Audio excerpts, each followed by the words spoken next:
Vou convidar você para a gente abrir a Bíblia em Mateus, no capítulo 24. Eu acho que, analisando, nós temos aí quase um ano de Covid, ou um ano de Covid, quase um ano. E analisando esse tempo todo que nós tivemos aí de pandemia, eu acho que uma das coisas, a pergunta que ficou mais clara para mim na mente dos adventistas em geral foi assim: será que Jesus está voltando? Principalmente no início da coisa, né? E aí todo mundo correu, e um monte de vigília, e séries sobre a volta de Jesus, e profecias e tal. E de repente, até gente falando verdade, gente falando mentira.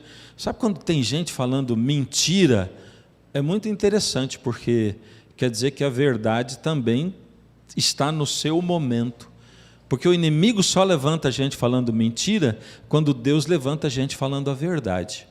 E é desse jeito que tem gente que diz assim: já estou cheio, é muita gente falando, e uma mistureira. É assim que a gente tem que decidir, sabe? No meio de gente falando da mentira e no meio de gente falando a verdade. Por isso que a gente não pode ir pelo que os outros falam, né? E nós temos que estudar por nós mesmos. Mas logo depois também foi passando, né? Agora o povo está se acostumando mais. Incrível, eu me lembro quando a gente começou a ver na televisão assim, e aparecia: o Brasil atingiu 1000 mortos. E a gente dizia: uau, 1000 mortos. Puxa vida, hein?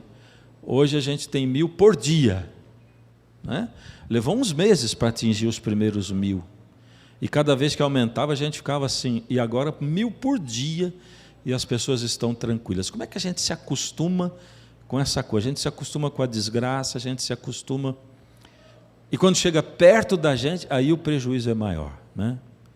De qualquer jeito, essa pergunta: Jesus está voltando? Agora, com esse negócio dessa segunda fase da doença, as pessoas começam a se preocupar de novo. As igrejas fecham a porta, abrem a porta. Vocês estão voltando aqui ao culto depois de um longo período, e a gente vê vários lugares marcados, onde é exatamente para não sentar, né? A não ser que seja uma família, para ter uma segurança, ou seja, uma confusão generalizada. E essa pergunta: será que Jesus está voltando? Eu gostaria de falar um pouco também sobre esse assunto hoje, dentro daquilo que eu vou falar. Esse texto, Apocalipse 24, eu costumo dizer que ele é quase que o texto áureo, ou um dos textos, muito obrigado, um dos textos mais conhecidos da Bíblia, onde Jesus fala sobre a sua vinda. E para mim tem aqui uma declaração que nos deixa saber se está muito perto ou não. Olha o que diz aqui. Verso 14: e será pregado este evangelho do reino por todo o mundo para testemunho a todas as nações, então virá o fim. Não é saber se está muito perto ou não.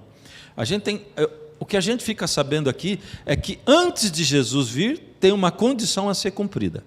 É isso. Então eu pergunto assim: está perto de Jesus vir, ou Jesus está voltando agora? E a primeira pergunta é assim: e o evangelho está sendo pregado ao mundo? Essa é a pergunta. Porque aí Jesus está dizendo que o evangelho seria pregado a todo mundo, para testemunho a todas as nações. Você sabe quantos habitantes nós temos no mundo hoje? 7 bilhões e quase 900 milhões. Estamos chegando a 8 bilhões. Desse tanto de gente todo, sabe quantas pessoas nunca ouviram falar de Jesus e nem de Bíblia? Não sabe nem que existe. 2 bilhões. Nunca ouviram falar. Por isso um amigo meu, uma outra vez, disse assim: pastor, deixa eu fazer uma pergunta para você. Esse negócio do evangelho ser pregado a todo mundo, assim, isso é assim, figurativo, não é, pastor? Não é assim, real. É só uma figuração. Não. Como é que cada ser humano vai ter que decidir entre uma marca ou um selo antes de Jesus voltar, se não souber por que tem que decidir? Não é? Se existe um decreto mundial, todos aqueles que tiverem que decidir entre a marca ou o selo, eles vão ter que fazer a sua escolha. Por isso eles vão ter que conhecer o Evangelho. Mas como? Nós estamos pregando o Evangelho ao mundo? Sim ou não? Eu gosto de conversar, sabe? E aí, pregador, quando faz... Eu odeio quando eu estou aí sentado e pregador fazendo perguntas, sabe? Mas eu gosto de fazer pergunta também. Mas é só para a gente se comunicar, tá bom? Pode falar, erra, não tem problema, acerta. É opinião sua, tá bom? Que eu tinha... Nós estamos pregando, sim ou não? Outra pergunta agora. Estamos pregando o suficiente para alcançar o mundo inteiro? Não, lógico que não. Puxa. Olha, se você olhar, só tem um site que eu gosto de entrar, e eu entro sempre nele. Ele chama Worldometer, é o world de mundo, né? Worldometer, mundômetro. Se você quiser, pode entrar agora, aí eu permito. Ó. Você vai ver, ele dá assim a população mundial e dá em tempo real quantas pessoas estão nascendo. E você vai ver assim, é um negócio maluco assim, sabe? Ele diz também quantas pessoas estão morrendo, quantas morreram do começo do ano para cá. Ele diz um monte de coisa interessante. E aí quando você compara isso com o tanto de gente que a gente batiza, aliás, assim, se você colocar o tanto de gente que nós batizamos no ano passado e colocar o tanto de gente que saiu da igreja no ano passado, principalmente o ano passado, que foi um ano assim, né? Você vai ver que a nossa igreja, ela meio que diminuiu de tamanho. Ela está ali, assim, sabe? Mundialmente falando. Enquanto isso, nascendo gente adoidada. Assim, um negócio. Alguém entrou no odômetro? Entrou não? Aí fala, por exemplo, quantas pessoas nasceram hoje. Quantos nasceram hoje? Tem aí? Quem entrou? Fala para mim.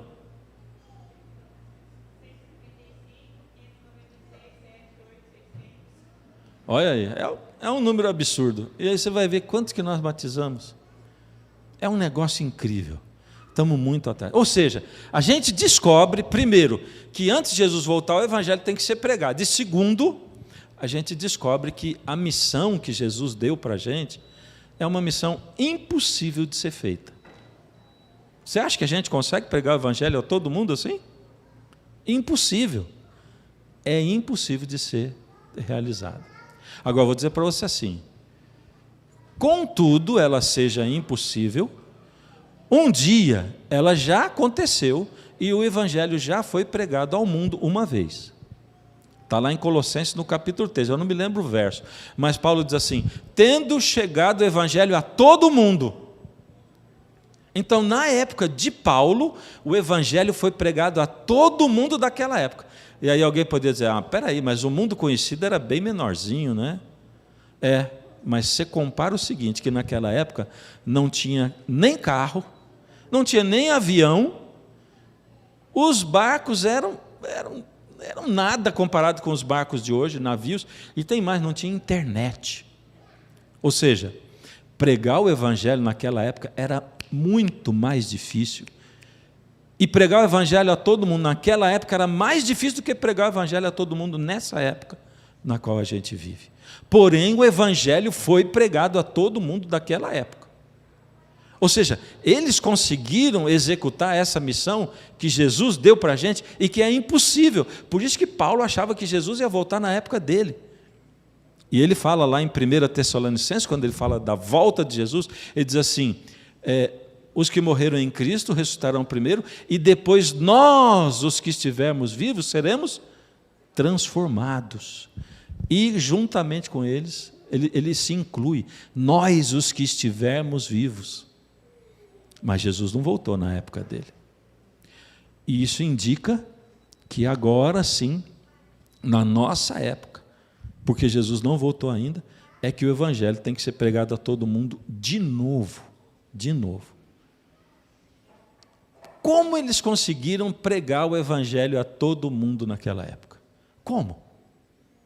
De que jeito eles conseguiram pregar? Bom, a gente vai encontrar isso no seguinte, lá em Lucas, no capítulo 24, você vai ver lá no finzinho do capítulo 24, que eu também... Bom, vamos abrir aqui.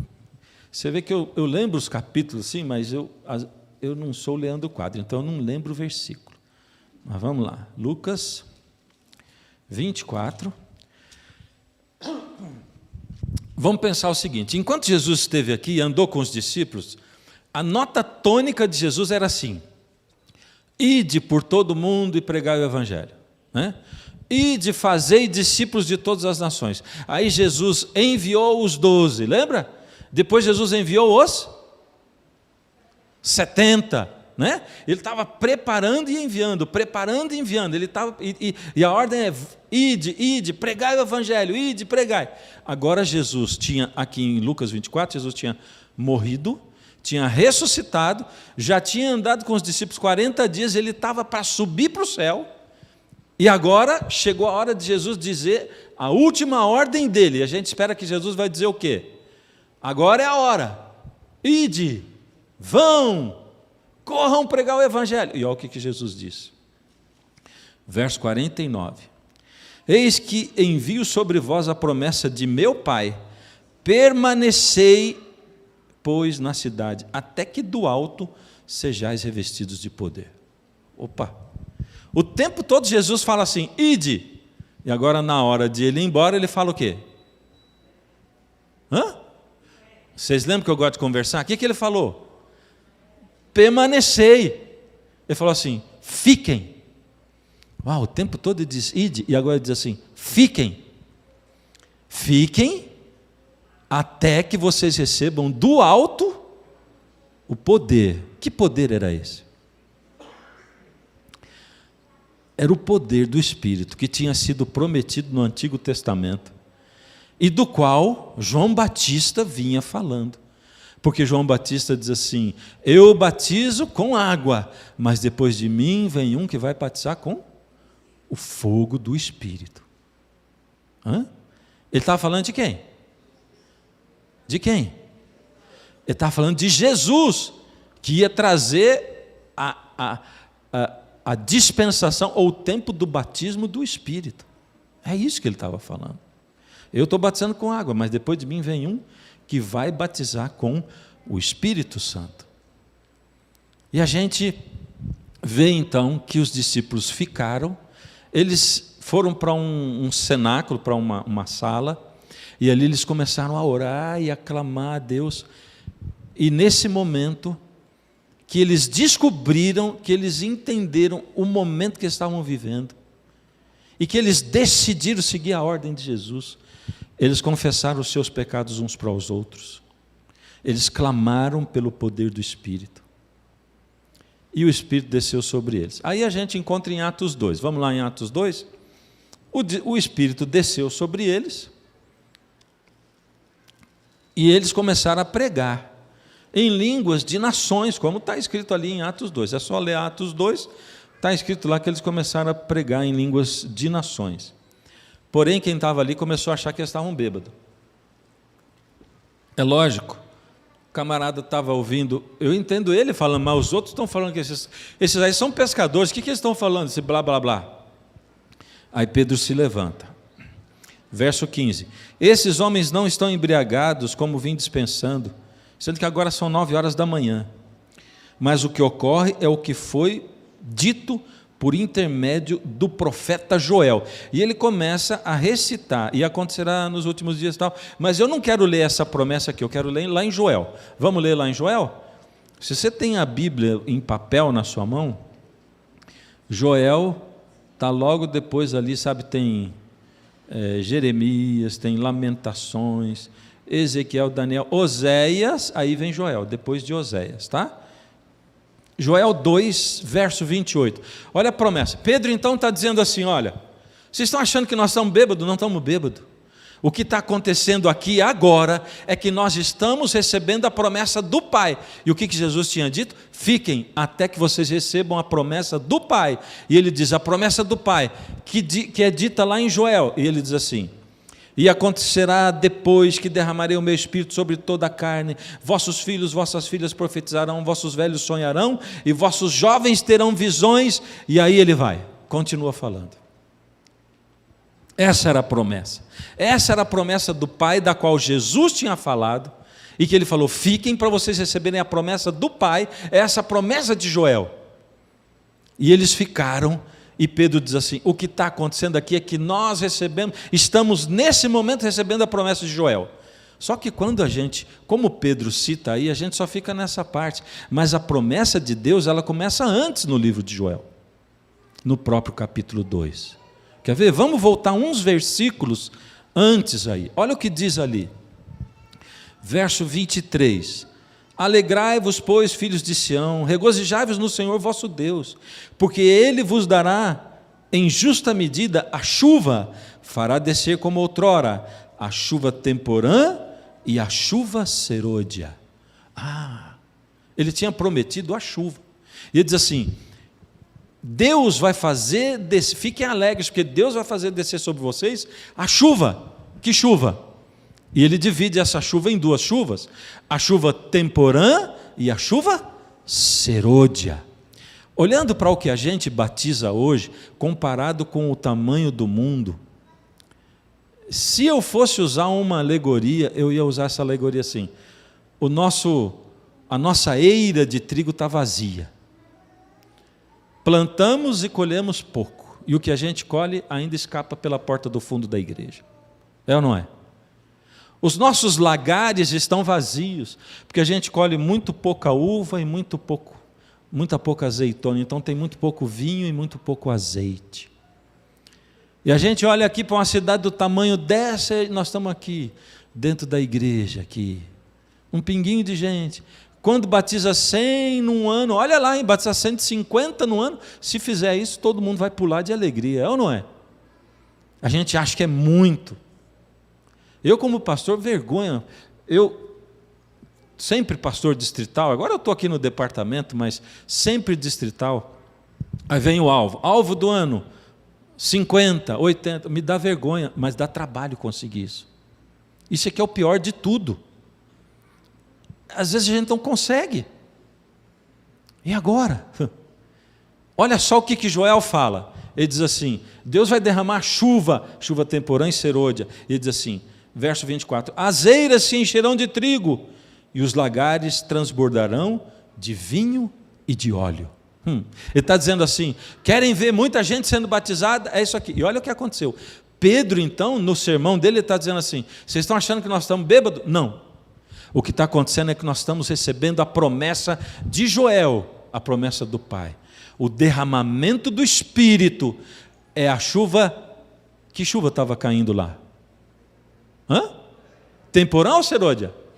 Nós estamos recebendo a chuva temporã. E o que aconteceu em seguida? Nesse sermão, 3.000 pessoas se batizaram. Em Atos, daqui a pouco você encontra 5.000 pessoas sendo batizadas. E daqui a pouco diz assim: e se multiplicava o tanto de pessoas que vinha para a igreja. Multiplicação. Multiplicação é diferente de adição. Né? A gente diz, 1 mais 1, 1 mais 2, é assim que a gente faz. E a gente não consegue contar, porque se cada um de nós trouxesse uma pessoa para a igreja no fim do ano, o que é 1 mais 1, quantos membros tem essa igreja aqui? Tem mais de 100? Só aí já seria 100 no ano. Mas muitos de nós passamos a vida sem trazer ninguém e a gente acha que está bom assim. É ou não é? 1 mais 1, não dá, 1 mais 1 não dá. Mas aqui diz que se multiplicava o número. Agora, Deus é tão fantástico que Ele sabia que para o Evangelho, a igreja cristã estava nascendo. Cristo precisava ser conhecido no mundo, porque, olha só, 2 bilhões nunca ouviram falar de Jesus, mas 6 bilhões já ouviram falar. E o cristianismo é ainda a maior religião do mundo. Jesus dividiu a história em 2, antes de Cristo e depois de Cristo. O mundo inteiro conta o tempo assim. Em que ano nós vivemos? O mundo inteiro está vivendo no ano 2021. 2021 o quê? Depois do nascimento de Cristo. Mesmo quem não acredita em Cristo, sabe que nós vivemos no ano 2021 depois de Cristo. É isso. Por que isso aconteceu? Porque Deus derramou o seu Espírito sobre a sua igreja naquela época, e o Evangelho foi pregado a todo mundo daquela época. Deus sabia que a igreja precisava do o Espírito Santo para nascer. Agora, Deus sabe também que para Jesus voltar, agora para o encerramento da história do mundo, a igreja precisa de novo do Espírito Santo. Por isso, ele vai derramar de novo outra chuva, a chuva temporã. Agora a chuva serôdia. Agora deixa eu fazer uma pergunta para você. Quando começou a cair a chuva temporã mesmo? Pentecostes. Faz quanto tempo? Mais ou menos 2000 anos. Ai, vocês estão falando tão pouco, gente. Em Atos 2. Quando caiu a chuva serôdia? Pentecostes. Atos 2, 2000 anos atrás. A chuva temporã começou a cair lá. Quando foi que ela parou de cair? Em que momento da história do mundo aquela chuva, a chuva temporã começou a cair lá, 3.000 se batizaram, depois 5.000, multiplicava o número, eles pregavam em outras línguas, eles faziam milagres. Quando foi que isso parou de acontecer? Quando foi que a chuva temporã parou de cair? Alguém responde? Nunca. Ela não parou. Acredita nisso? Que a chuva temporã não parou de cair? Vou explicar para você como é que acontecia a chuva temporã e a serôdia lá em Israel, para a gente não esquecer nunca mais. Acontecia assim, olha, no mês de outubro era a época da chuva temporã. Aliás, não era uma chuva, era uma temporada de chuvas temporã. Era uma chuva, uma época de chuvas torrenciais, constantes, chuvas constantes e amenas. Sabe como é que é? Aquela chuvinha que vem, chove uma manhã inteira, uma tarde, mas ela é amena. Então, os lavradores, eles sabiam que estava começando a época das chuvas temporã. Então, ele ia lá, preparava a terra, plantava a semente, e aquela chuvinha vinha regando. Nascia a plantinha bem tenra, e aquilo ia crescendo, o regadorzinho, a chuvinha. Quando chegava ali para o mês de janeiro, aí trocava e começava a época da chuva serôdia, que eram chuvas torrenciais, era pé d'água. Sabe como é que é? Igual essa época nossa aqui, ó. De repente, do nada, chuva forte, que inunda São Paulo, inunda tudo aí. Chuva forte, pé d'água. Mas nessa época, a planta já estava grande, o grão quase maduro, ele precisava dessa. Agora imagina se essa chuva caísse na plantinha tenra. Ia fazer o que com ela? Agora veja, a chuva temporã só parava de cair quando começava a chuva serôdia.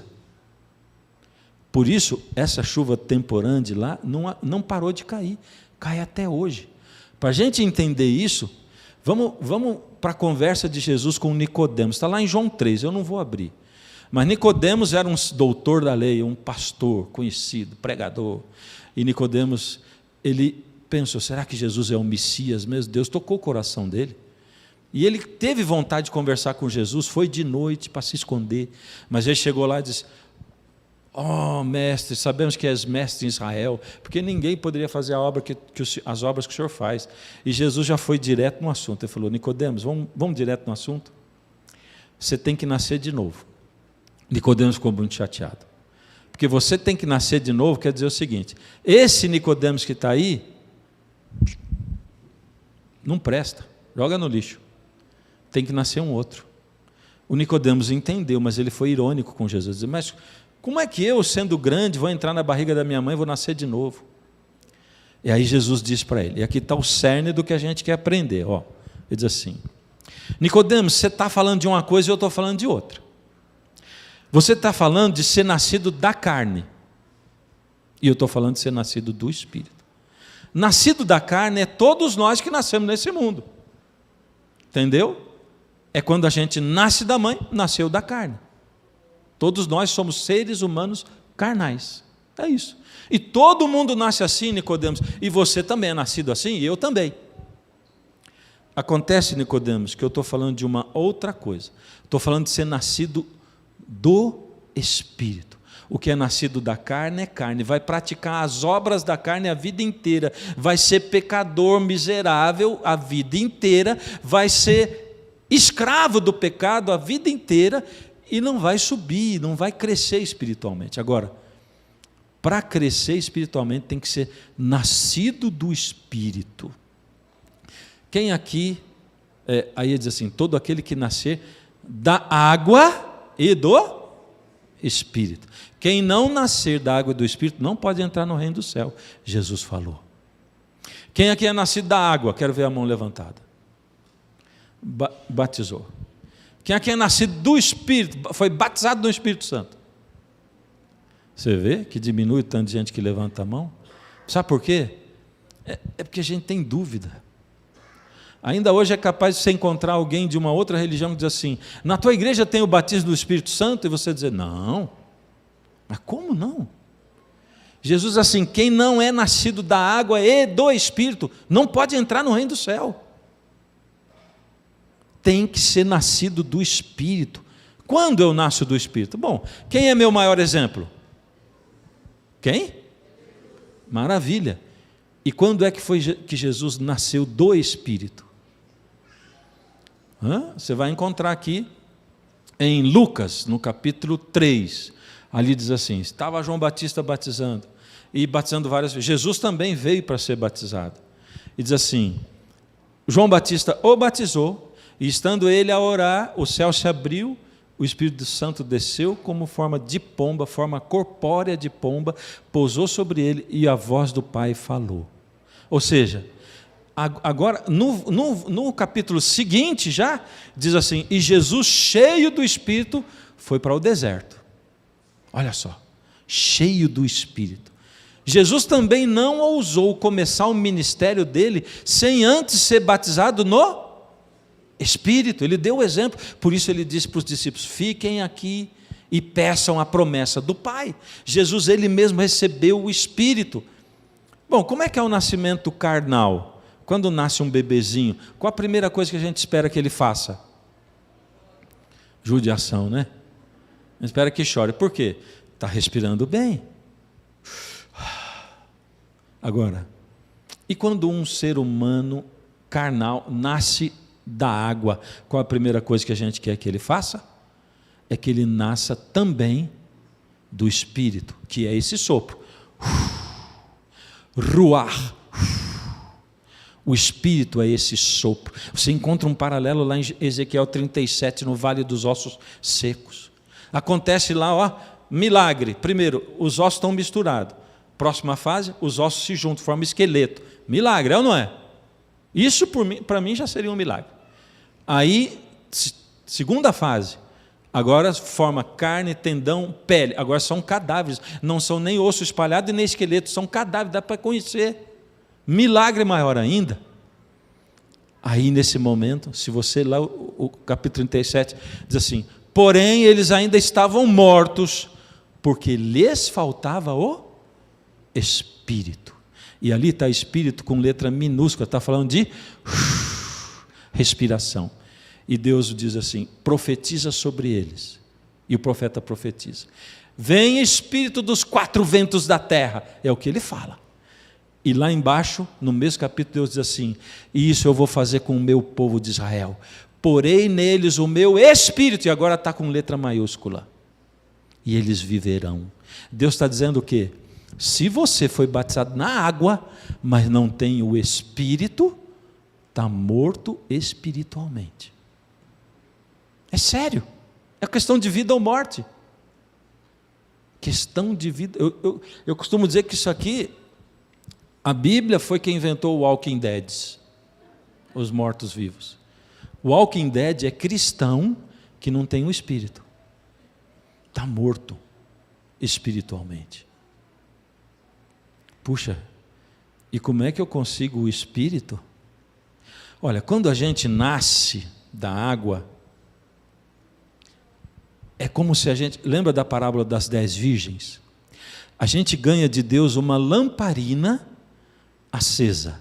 Para ela estar acesa, ela tem que ter o que dentro dela? o azeite, o óleo, que representa o quê? O Espírito. Então, você nasceu da água e do Espírito. Quando você é batizado na água e no Espírito, então? No batismo da água. Quando você foi batizado na água, Jesus é o nosso exemplo, e o pastor impôs a mão sobre você e diz assim: eu te batizo em nome do Pai, do Filho e do Espírito Santo. Você nasceu da água e do... Todos nós que fomos batizados na água, nascemos também do Espírito. Se você foi batizado na água, você foi batizado no Espírito. Amém? Quem aqui foi batizado no Espírito? Agora sim. Você nem sabia, é ou não é? Mas é importante, é ou não é? Vida ou morte. A pergunta não é se eu fui batizado ou não. Sabe qual é a pergunta? É quanto tempo dura esse batismo? Quanto tempo ele dura? Quando a gente nasce ali, recebe uma lamparina acesa, foi batizado no Espírito. Na parábola diz que elas dormiram, e quando elas acordaram, elas olharam umas para outras e disseram assim: nos dá do vosso azeite, 5 delas, porque o nosso azeite não tinha acabado ainda, está acabando. E elas disseram: não dá para dividir, isso é uma coisa individual, porque as outras tinham azeite em dobro de reserva. Você foi batizado na água e no Espírito, nasceu da água e do Espírito. No outro dia, quando você acordou, a tua lamparina estava como? Apagando. Se você não buscou a Deus e clamou para Ele encher a tua lamparina com o óleo do Espírito de novo, está apagado, morto espiritualmente. E aí, eu não vou poder gastar tempo agora, mas aí a gente encontra em Lucas 11, Jesus ensinando como pedir o Espírito. É a parábola do amigo importuno. E ele diz: por isso vos digo, pedi e dar-se-vos-á, buscai e achareis, batei e abrir-se-vos-á. Porque todo que pede, recebe, e ao que bate, se abre, e aquele que busca, encontra. Porque se um pai humano, ele deseja dar boas dádivas aos seus filhos, quanto mais o Pai do céu deseja dar o Espírito Santo a quem pede. Aquele texto, Jesus está falando de dar o Espírito. E como é que ele está falando que a gente pede o Espírito? Bate, busca, clama. Isso tem que ser feito quando? Todos os dias. Todo dia quando você acorda, ou todo dia no momento especial seu com Deus, é clamar a Deus: Senhor, enche, me dá o preenchimento do batismo, enche a minha lamparina com o Espírito Santo de novo. Sabe por que ele fala de clamar, de pedir, de insistir? É porque ele quer saber se você quer mesmo. Você já deu um presente para uma criança que nem ligou para o presente que você deu? Hã? É uma delícia, não é não? Você deu presente, a criança... está nem aí, vai embora.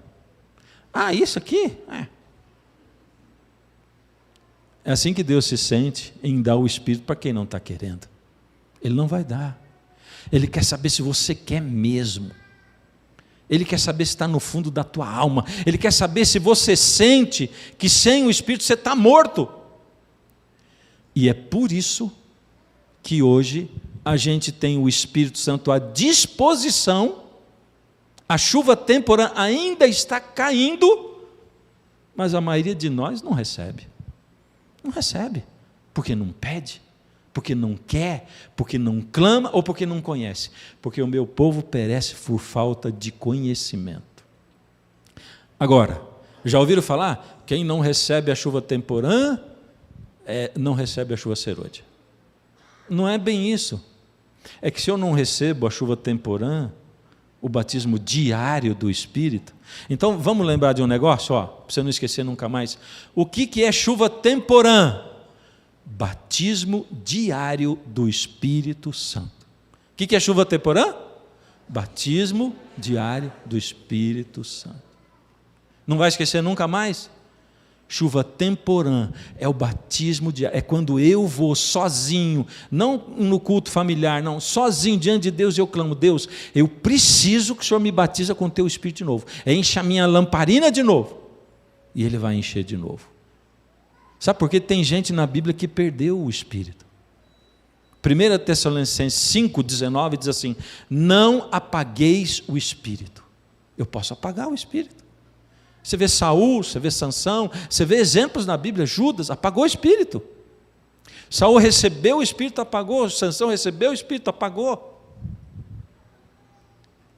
Então, eu preciso do Espírito. Chuva temporã, batismo diário do Espírito. Mas será que não tem ninguém recebendo isso? Não tem ninguém pedindo pelo batismo diário do Espírito? Ah, tem. E aí eu pergunto, então cadê os milagres? Cadê o dom de línguas? Cadê o... Não é? Se essa chuva está caindo, olha o que aconteceu lá. Queridos, a Bíblia responde tudo para nós. Se você for em 1 e 2 Coríntios, Paulo está tratando com uma igreja que dizia ter o Espírito, mas não tinha. E eles ficavam brigando pelo dom de línguas, tinha uma confusão lá no meio, ele vai tratar disso. Vamos organizar essa coisa. Ele fala que eles estavam em pecado, que tinha um camarada dormindo com a sogra. Ele fala um monte de coisa, ele diz assim, o Jesus que vocês pregam não é o mesmo Jesus que nós pregamos, e o Espírito que vocês receberam não é o mesmo Espírito que nós recebemos lá no começo. Ele fala. Aí ele vai e diz assim, vocês têm que saber de uma coisa, todos nós somos membros do corpo de Cristo, e todo mundo é importante. Não pode um dizer, eu quero esse dom, eu quero aquele dom, eu quero aquele outro. Não. Aí diz, o Espírito dá os dons segundo lhe apraz. Ou seja, segundo a vontade do Espírito. Conforme o Espírito vê que nessa época necessita desses dons, ele dá. Se o Espírito não está dando hoje abundantemente dom de línguas, dom de cura, dom de profecia e tal, é porque ele sente que agora não é o momento. Mas ele promete dar daqui a pouco.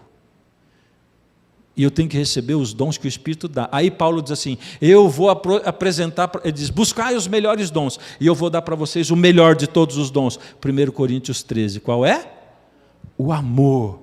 É porque quando alguém é batizado no Espírito, o que se manifesta na vida dele é o amor. Sabe aquele que diz assim, eu sou batizado no Espírito, e vive olhando na vida do outro? Se o outro está comendo direito, se o outro está fazendo exercício, se o outro está isso, se o outro está aquilo, não é obra do Espírito isso não. Aquele que diz que tem o Espírito, mas em casa ele não liga para a família, ele trata mal a esposa, ou trata mal o marido, ou os filhos. Quem é batizado no Espírito, a primeira coisa que se manifesta nele é o amor. Aí, voltando lá em Joel 2, Deus diz assim, vou derramar agora a chuva serôdia, a última chuva. Então nós estamos aqui, ó, entre Atos 2, que são essas flores aqui, e a chuva serôdia, que está logo aqui. Para onde nós estamos? Mais para lá ou mais para cá? Eu diria que nós estamos aqui, ó. Sabe como é que é? Agora imagine essa chuva caindo em quem não recebe o batismo diário do Espírito.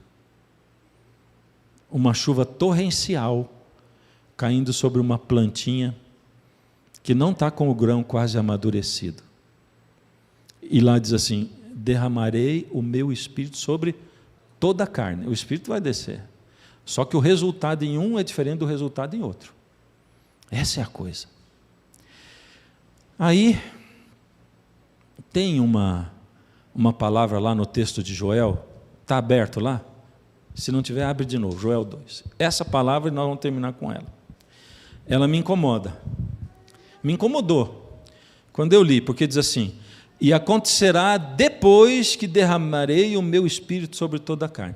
Sabe que palavra que me incomodou? Depois. Porque primeiro, eu estou preocupado com quando Jesus vai voltar, mas eu tenho que pregar o Evangelho antes. É ou não é? E para pregar o Evangelho eu preciso do Espírito Santo, todo dia. E ele promete um derramamento extra do Espírito Santo agora, no fim. Chuva serôdia. E ele está dizendo, acontecerá depois que derramarei o meu Espírito. E eu fiquei pensando, mas depois do quê? Se eu estou antes de receber a chuva serôdia, eu quero saber o que é esse depois. Porque eu tenho que receber isso agora, para depois receber a chuva serôdia. Está entendendo? Acontecerá depois que derramarei o meu Espírito. Se alguma coisa vai acontecer antes de derramar o Espírito, eu quero saber o que é essa coisa. E eu comecei a procurar no livro, no capítulo 2 de Joel, se tinha a palavra agora. O que eu tenho que fazer agora? O que é importante agora? É perguntar se Jesus está voltando? É saber quanto tempo falta? O que eu tenho que fazer agora? E eu encontrei esse agora. É só voltar aí um pouquinho, está no verso 12 do capítulo 2. E aí diz assim: ainda assim, agora mesmo, diz o Senhor, pronto, é o agora. O que eu tenho que fazer agora para receber a chuva serôdia? Convertei-vos a mim de todo o vosso coração, isso com jejuns e com choro e com pranto. Rasgai o vosso coração e não as vossas vestes, ou seja, uma transformação por dentro, não por fora, que as pessoas acham que você é convertido, o mundo está cheio disso. Convertei-vos ao Senhor vosso Deus. Por quê? Porque Ele, se você não fizer isso, Ele vai acabar com você, é isso? Ele disse, porque Ele é misericordioso, compassivo, tardio em irar-se, grande em bondade, e Ele se arrepende do mal. Deus está esperando uma conversão de todo o coração, todos os dias. Um sentimento de que a gente necessita do Espírito Santo. E de que a gente não tem como pregar o Evangelho, porque o Espírito Santo ele faz duas obras em mim. Primeiro, ele me ajuda a ser cristão de verdade. A ter o amor, a manifestar a obra do Espírito, o fruto do Espírito, ao invés de a obra da carne. E com isso, ele me dá poder para pregar o Evangelho. Por isso que a gente não tem o poder de pregar o Evangelho. Eu queria colocar um incômodo na tua cabeça. Um incômodo assim: se eu não pedir o Espírito Santo todo dia, eu morro espiritualmente. E olha, ele vai dizer aqui o que deve fazer. Ele diz assim, verso 15: tocai a trombeta em Sião, promulgai um santo jejum, proclamai uma assembleia solene, congregai o povo, santificai a congregação, ajuntai os anciãos, reuni os filhinhos, os que mamam, sai o noivo da sua recâmara e a noiva do seu aposento. Ele está chamando criança, até bebê, jovem, ele está chamando os velhos, ele está dizendo, se alguém casou, sai da lua de mel e vem. Por que ele está chamando todas as idades? Porque ele vai dizer depois: e será depois que derramarei o meu Espírito sobre toda a carne, vossos velhos, vossos jovens, vossos filhos. É isso. E o que nós estamos fazendo hoje aqui? Primeiro sábado dos 10 dias de oração, conclamando um santo jejum, uma assembleia solene. Deus está chamando a gente para todo dia buscá-lo. São 10 dias, nós estamos seguindo aquilo que a Bíblia fala, clamando a Deus para que derrame o seu Espírito sobre nós. Chuva temporã, batismo diário do Espírito. 10 horas de jejum. Se você não está fazendo hoje, faz sábado que vem. Se você não aguenta o dia inteiro, fica sem tomar o café da manhã, só. E aí vem para a igreja. Se você não aguenta, come alguma coisinha, uma frutinha, faz diferente, não tem problema. Mas deixa sua mente mais em conexão com Deus. Hoje, nós vamos ver 3 pessoas, pastor. 3 pessoas descendo as águas. Pastor Jair está descendo, eles podem vir também. E eles vão nascer aqui, nesse momento, do quê? Da água e do Espírito. Sempre que eu vou batizar, eu me lembro, há pouco tempo atrás, na última igreja onde eu fui pastor, 1 ano e meio atrás, 1 ano e poucos meses atrás, e eu sempre reúno os batizandos e digo assim: vocês vão nascer na água e no Espírito. E explico mais ou menos essa coisa aqui. E quando eu acabei de explicar, a diaconisa, a chefe de diaconisa estava ao meu lado, falou: eu nunca tinha ouvido falar nisso. Nunca. Vai nascer na água e no Espírito. Mas amanhã, buscar de novo e de novo. E todos nós podemos buscar, sabe por quê? Embora Jesus seja o nosso exemplo, a Bíblia também apresenta pessoas que foram batizadas no Espírito antes de ser batizado na água. E também apresenta os que foram batizados depois. Exceções, não são a regra, mas tem também. Você pode buscar o Espírito mesmo que você não seja batizado na água, mas eles depois foram batizados na água. Pastor, esse momento é seu, você conhece as suas ovelhinhas. você as está levando aos pés de Jesus. O momento é seu.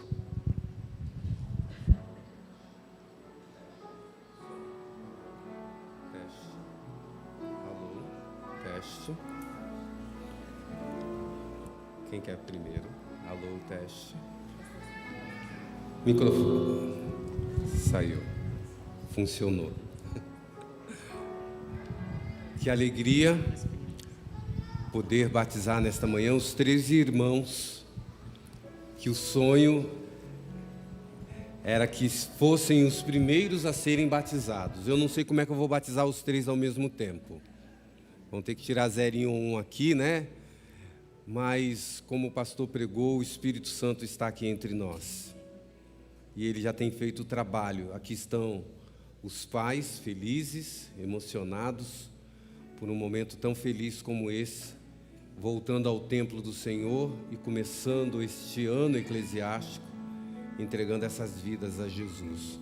Lembra-te do teu Criador nos dias da tua mocidade. E aqui estão a prova viva do cumprimento deste texto. E é uma honra para mim poder batizar esses 3 irmãos. Vamos começar pelo primogênito, né? Vamos fazer assim. O mais novo vai ficar por último. Encosta aqui um pouquinho.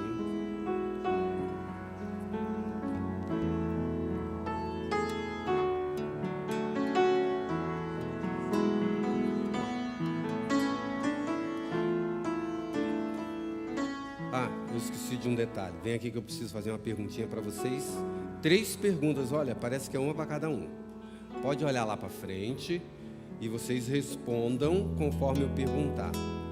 Vocês aceitam a Jesus Cristo como o Salvador pessoal de vocês, o único Senhor da vida de vocês?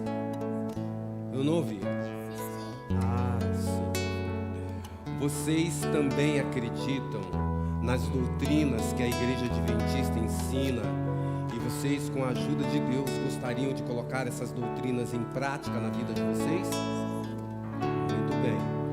É o desejo de vocês serem batizados na água e, como o pastor ensinou, no Espírito nesta manhã?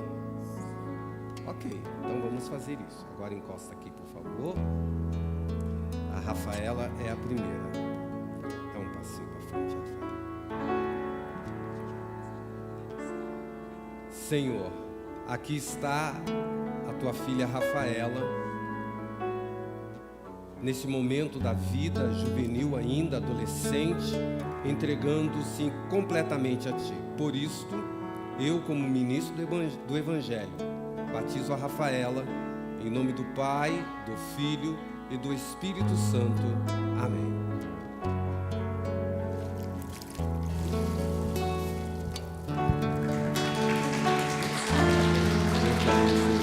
Deus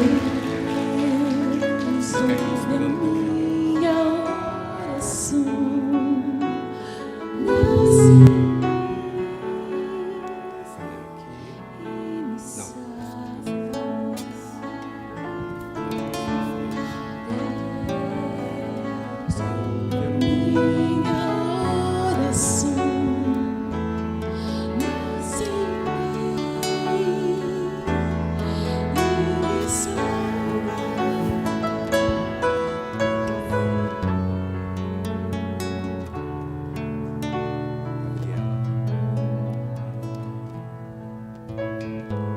Gabriela, o seu desejo é entregar-se completamente a Jesus.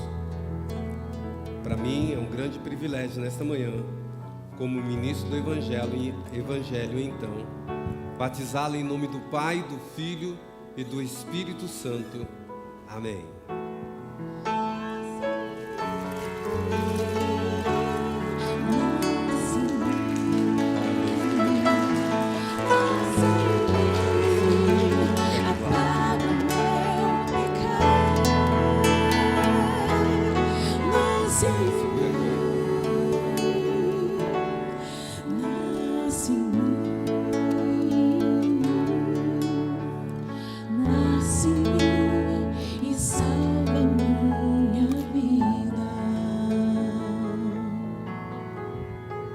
Eduardo, pequeno. Quantos anos você tem, Eduardo?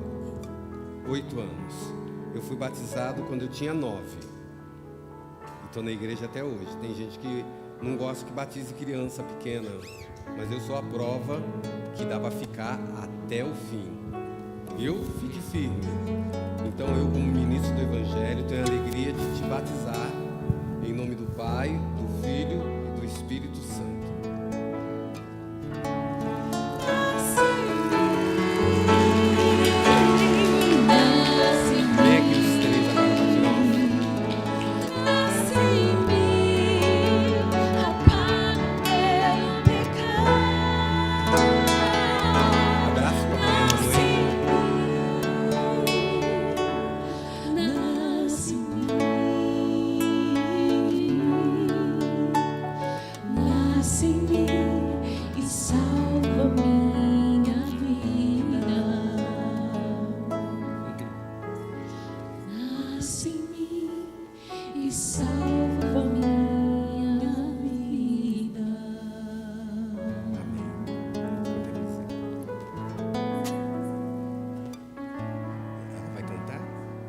Espera um pouquinho que eu pego.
Vocês ouviram o que ela cantou na música? Assim, ó.